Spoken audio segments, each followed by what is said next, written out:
Salam sejahtera dalam kasih Tuhan kita Yesus Kristus. Hari ini saya akan mengajak kita untuk melihat satu bagian firman Tuhan yang terambil dari Injil Yohanes pasal yang ke-13 ayat 34 sampai 35. Demikian firman Tuhan. Aku memberikan perintah baru kepada kamu, yaitu supaya kamu saling mengasihi, sama seperti aku telah mengasihi kamu. Demikian pula kamu harus saling mengasihi. Dengan demikian semua orang akan tahu bahwa kamu adalah murid-muridku, yaitu jikalau kamu saling mengasihi. Tuhan Yesus mengatakan, aku memberikan perintah baru kepadamu. Artinya ada perintah lama yang sudah diberikan kepada manusia. Itu dapat kita melihat di dalam Imamat pasal 19 ayat 18 dan juga kitab Bilangan pasal yang ke-6 ayat yang ke-5. Yaitu bicara tentang kasihlah sesamamu manusia seperti dirimu sendiri. Kita tahu tak kala manusia belum jatuh ke dalam dosa, sifat kasih manusia adalah dikeluarkan ke arah kepada sesamanya dan kepada Tuhan. Tetapi apa yang terjadi tak kala manusia jatuh ke dalam dosa? Kasih itu cenderung mengarah kepada diri. Sifat egosentris itu muncul dalam kehidupan manusia. Sifat egois itu ada di dalam manusia setelah manusia jatuh ke dalam dosa. Yang tadinya dia mengatakan, inilah tulang dari tulangku, daging dari dagingku. Ada hati yang bersyukur kepada Tuhan, ada hati yang mengasihi sesamanya seperti dirinya sendiri. Tetapi setelah dia jatuh ke dalam dosa, tak kala Tuhan mengatakan, apakah engkau memakan buah yang aku larang? Dia mengatakan, perempuan yang kau tempatkan di sisiku itulah yang memberikan aku makan buah itu, sehingga aku memakannya. Dia tidak sekedar menyalahkan sesamanya perempuan itu, tapi dia juga menyalahkan Tuhan.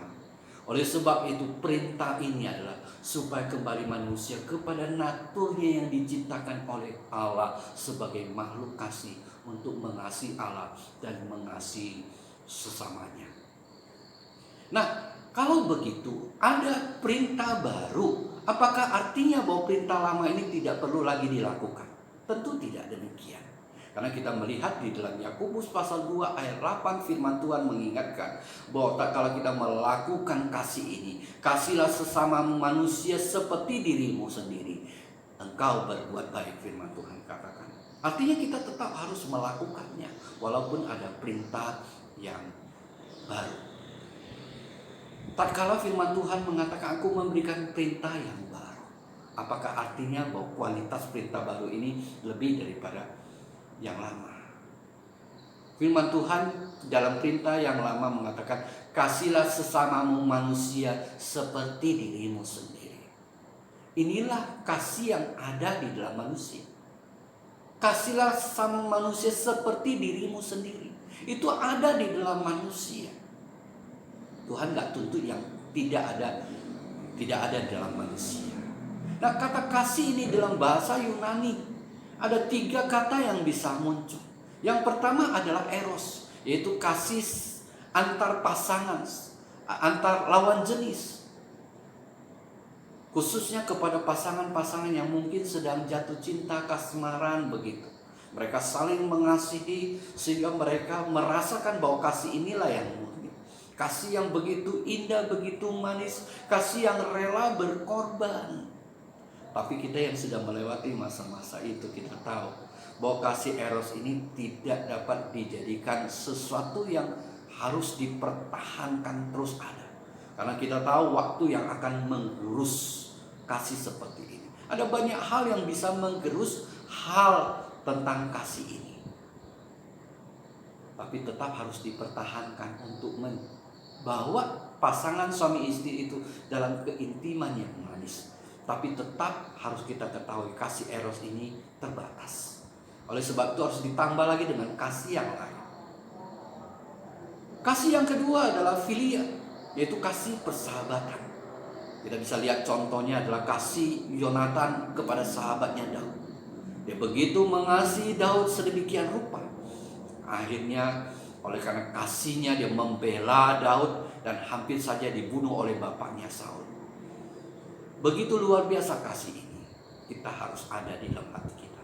Tapi kita juga tahu bahwa kasih seperti ini juga ada batasannya. Ini terjadi waktu Daud pergi meninggalkan tempat itu. Firman Tuhan katakan dia masuk ke kota.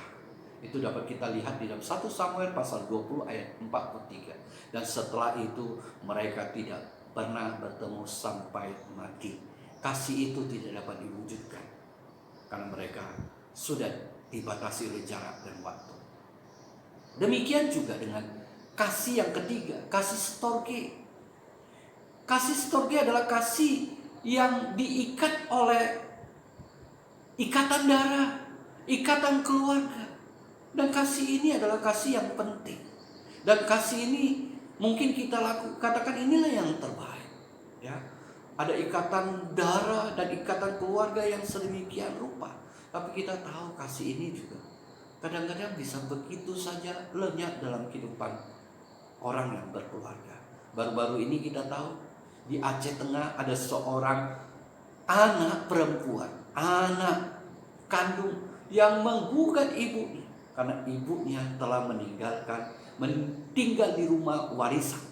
Dan dia menggugat mereka untuk segera meninggalkan tempat itu dan membayar 700 juta kepada dia.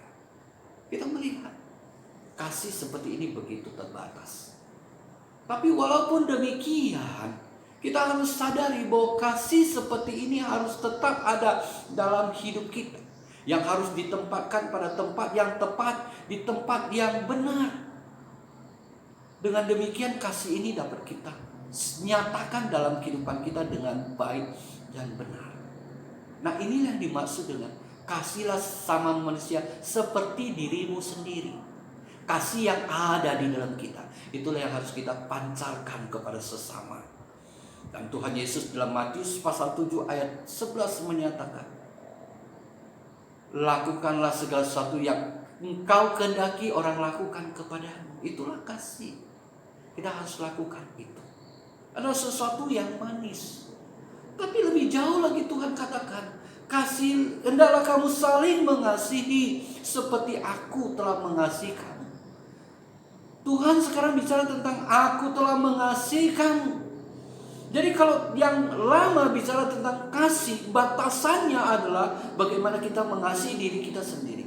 Tetapi kasih yang merupakan perintah yang baru adalah kasih yang setara dengan apa yang Tuhan telah lakukan bagi kita, yaitu kasih agape, kasih yang daripada Allah, yaitu kasih yang tidak memperhitungkan untung dan rugi, kasih yang tidak memanfaatkan orang lain, tetapi kasih yang murni, kasih yang sejati, kasih yang rela berkorban, kasih yang rela mengampuni, kasih yang walaupun orang itu tidak layak untuk dikasihi, bahkan orang itu adalah orang yang memusuhi kita, juga harus dikasihi seperti Tuhan Yesus telah lakukan. Inilah kasih yang luar biasa.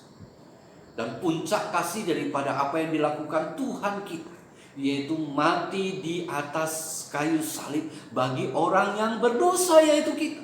Mati bagi orang yang tidak layak mendapatkan kasih Tuhan, kasih yang diberikan kepada seterunya untuk boleh memperoleh keselamatan yang kekal, yang didamaikan dengan Allah, dan juga akhirnya diangkat menjadi anaknya. Kita melihat kasih ini begitu luar biasa.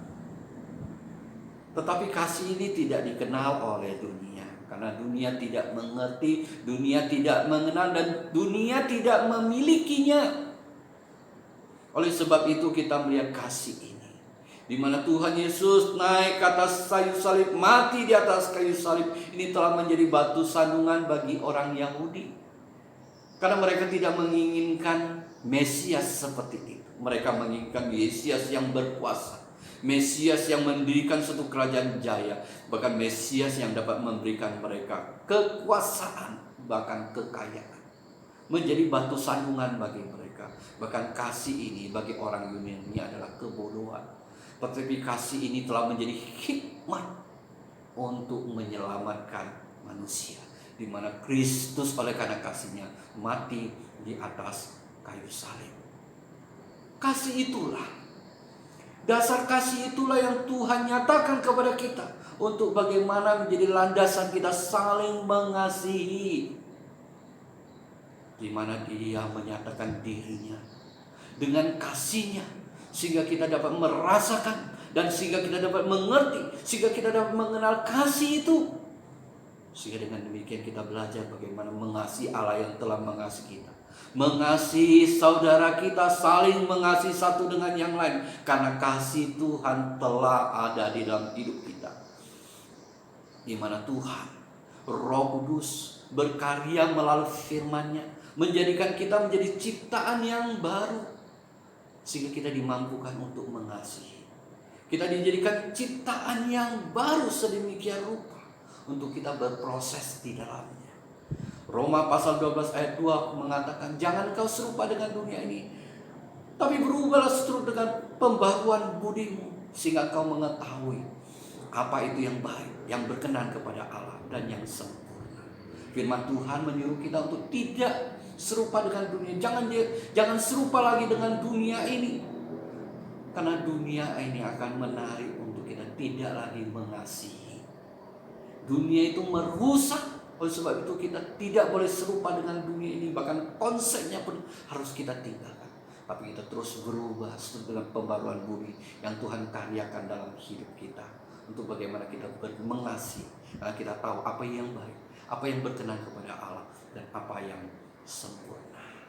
Dan lebih jauh lagi firman Tuhan katakan, hendaklah engkau saling mengasihi seperti aku telah mengasihi engkau. Inilah landasannya. Kenapa Tuhan suruh kita saling mengasihi? Karena dengan saling mengasihi, kita boleh saling menguatkan, saling meneguhkan satu dengan yang lainnya. Karena kita ada tengah-tengah yang penuh dengan gelombang, penuh dengan badai, penuh dengan ombak. Kita harus saling menguatkan, saling menunggu, saling menghibur, saling menasihatkan. Bahkan kadangkala kita perlu menegur untuk saudara kita berjalan di dalam jalan yang Tuhan kehendaki. Firman Tuhan juga katakan, hendaklah engkau saling mengasihi. Dengan saling mengasihi, kita memudahkan satu dengan yang lainnya, saling mengasihi. Dan lebih jauh lagi kita melihat, kalau di dalam perintah lama mengatakan, kasihilah sesama manusia seperti dirimu sendiri. Kasihilah sesama manusia, artinya semua manusia harus kita kasih. Tapi kita melihat di dalam perintah yang baru ini, sepintas seolah-olah Tuhan membatasi akan kasihnya kepada kita untuk bagaimana kita saling mengasihi. Artinya kita hanya saling mengasihi terhadap sesama saudara. Apakah ini konsep daripada perintah baru ini? Tentu tidak demikian. Tatkala firman Tuhan mengatakan, kasihilah sesama, hendaklah engkau saling mengasihi seperti aku telah mengasihi engkau. Yang pertama adalah kita dibawa kesadaran begitu besar kasih Allah yang Tuhan telah nyatakan di dalam hidup kita, yang sudah kita rasakan dan kita nikmati. Ini pertama, ada kesadaran seperti itu. Kita sudah merasakan dan menikmati. Kita sudah mendapatkan dari Tuhan. Oleh sebab itu di dalam hati kita ada hati yang mengasihi Tuhan. Itu pertama. Dan yang kedua, dengan kasih itulah kemudian kita saling mengasihi. Dengan kasih Tuhan itu.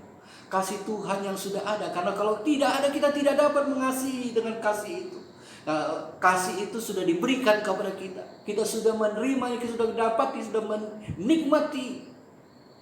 Kita sudah mengenal kasih itu. Maka dengan kasih itulah kita mengasihi, saling mengasihi satu dengan yang lain. Tapi kenapa hanya sebatas sesama saudara saling mengasihi? Yang harus kita tangkap, kenapa Tuhan perintahkan itu? Kita boleh lihat di dalam ayat 35, inilah yang menjadi tujuan. Mengapa Tuhan suruh kita saling mengasihi? Supaya semua orang, firman Tuhan kata, semua manusia mengetahui bahwa kita muridnya. Artinya apa yang Tuhan mau perintahkan di sini? Tuhan menyuruh kita saling mengasihi adalah supaya kita boleh menjadikan kasih yang di dalam kita saling mengasihi itu menjadi sebuah kesaksian bagi semua orang. Itulah tujuannya yang pertama. Supaya apa? Supaya melalui kehidupan kita yang saling mengasihi, yang boleh menjadi kesaksian bagi banyak orang, bagi semua orang, di dalamnya kita mempermuliakan nama Tuhan. Kita mempermuliakan Bapa kita yang di surga, itu yang pertama. Dan yang kedua adalah dengan saling mengasihi sesama saudara. Ini menjadi satu kesaksian untuk orang boleh tertarik dan datang kepada Tuhan dan percaya kepada Tuhan. Artinya kita melihat bahwa perintah Tuhan di dalam perintah yang baru ini untuk kita saling mengasihi adalah supaya menjadi kesaksian yang boleh menjadi berkat bagi semua orang. Jadi satu kesaksian kasih bagi orang-orang di luar Tuhan, supaya mereka boleh memperoleh keselamatan yang kekal di dalam Kristus yang telah mati di atas kayu salib. Oleh karena Kristus, karena kasih-Nya yang besar itu, rela mati di atas kayu salib supaya semua orang boleh diselamatkan. Dengan demikian, dengan saling mengasihi, kita mempermuliakan Bapa kita di surga. Dengan saling mengasihi menjadi satu kesaksian bagi semua orang, supaya mereka boleh mengenal, mereka boleh tertarik mengenal Kristus dan percaya kepadanya, untuk mereka pun akhirnya bisa memperoleh keselamatan yang kekal. Jadi kita melihat bahwa perintah baru ini adalah satu perintah yang luar biasa, yang hendaklah kita melakukannya untuk menjadi berkat bagi kita, untuk kita mempermuliakan nama Tuhan, untuk kita menjadi berkat bagi banyak orang, supaya mereka akhirnya boleh memperoleh keselamatan yang kekal. Amin.